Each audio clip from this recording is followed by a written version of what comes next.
Құрметті талапкер, 25 маусымнан бастап колледждердің талапкерлеріне мемлекеттік білім беру тапсырысы бойынша орындарды тағайындау конкурсына өтініштер қабылдау басталады. Өтініштер колледж Smart Nation порталы арқылы қабылданады.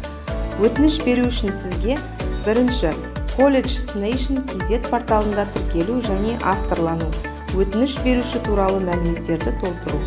Екінші, қалаған мамандықтарды таңдау. Оқуға түсушілер 4 мамандыққа дейін таңдай алады. Үшінші, бейіндік пәндер бойынша бағалар енгізу. Мемлекеттік тапсырыс бойынша орындар бейіндік пәндердің бағалары бойынша бөлінетін болады. Төртінші, қажетті құжаттарды жүктеу.